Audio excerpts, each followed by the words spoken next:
Hi all, good morning. I am Dr. Naresh Kumar Gajala, consultant brain and spine specialist, TX Group of Hospital. May is considered as cancer awareness month, especially brain cancer awareness month. ఈ సందర్భంగా మనం brain క్యాన్సర్కి సంబంధించిన కొన్ని important విషయాలు తెలుసుకుందాం. So brain tumour ఎర్లీగా diagnose చేయడానికి ఏముంటాయి? So when a patient comes to brain consultant, ఒక బ్రెయిన్ సంబంధించిన సిమ్టమ్స్తో వచ్చినప్పుడు ఇవన్నీ మేము ఐడెంటిఫై చేస్తాం. రిస్క్ ఫ్యాక్టర్స్ ఉండి సిమ్టమ్స్ టిపికల్గా రెగ్యులర్ సిమ్టమ్స్ లేకుండా వేరేలాగా ఉంటే మనం ఖచ్చితంగా ఫస్ట్ స్టెప్ వచ్చేసి సిటీ స్కాన్ చేసుకోవాలి.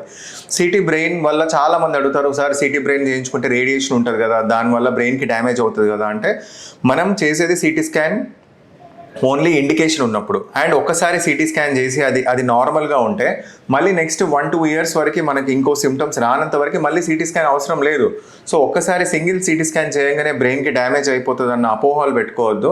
సిటీ స్కాన్ ఒకవేళ చేస్తే మనకు దాంట్లో ఏమన్నా ట్యూమర్ డిటెక్ట్ అయినా, దానికి సంబంధించిన ఏమన్నా చేంజెస్ వస్తే ఇమీడియట్గా ఎంఆర్ఐ చేసుకోవాలి. సో ఎంఆర్ఐలో మనకి ప్లెయిన్ అండ్ కాంట్రాస్ట్ ఎంఆర్ఐ అంటారు, దాంట్లో ఐడెంటిఫై చేసుకొని ఫర్దర్ ట్రీట్మెంట్ చేసుకోవచ్చు.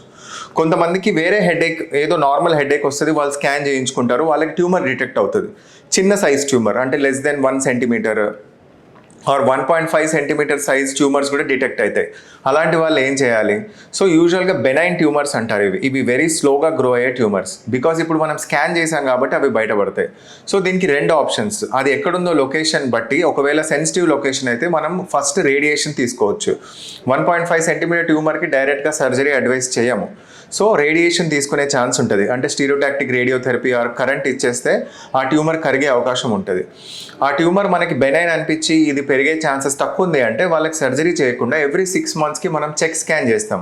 సో సిటీ స్కాన్లో ఎవ్రీ 6 monthsకి మనం సైజ్ ఆఫ్ ద ట్యూమర్ పెరుగుతుంది అంటే దాని తగ్గట్టు ఫర్దర్ ట్రీట్మెంట్ చేసుకోవాలి. And once for example unfortunately tumour detect అయ్యింది, ఎంఆర్ఐలో కానీ మనకి ట్యూమర్ డిటెక్ట్ అయింది, సర్జరీ చేయాల్సి వస్తే ఇప్పుడు అన్నీ కూడా లేటెస్ట్ టెక్నిక్స్ వచ్చాయి.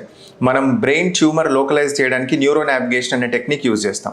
ఇప్పుడు మామూలుగా మనకు తెలియని దారి ఎట్లయితే గూగుల్ మ్యాప్స్ యూజ్ చేసి నావిగేషన్ ద్వారా వెళ్తామో, బ్రెయిన్లో కొంచెం డీప్లో ఉన్న ట్యూమర్స్కి అండ్ దాని చుట్టుపక్కల ఉండే ఫంక్షనల్ ఏరియాస్ని డ్యామేజ్ చేయకుండా నావిగేషన్ వాడి ఎగ్జాక్ట్లీ ట్యూమర్ మీద ల్యాండ్ అయ్యి ఆ ట్యూమర్ తీసేసి సరౌండింగ్ స్ట్రక్చర్స్ని డ్యామేజ్ చేయకుండా వస్తాం. దీనివల్ల మనకి 100% సక్సెస్ రేట్స్ ఉంటుంది, మ్యాక్సిమం ట్యూమర్ తీయగలుగుతాం. Thank you.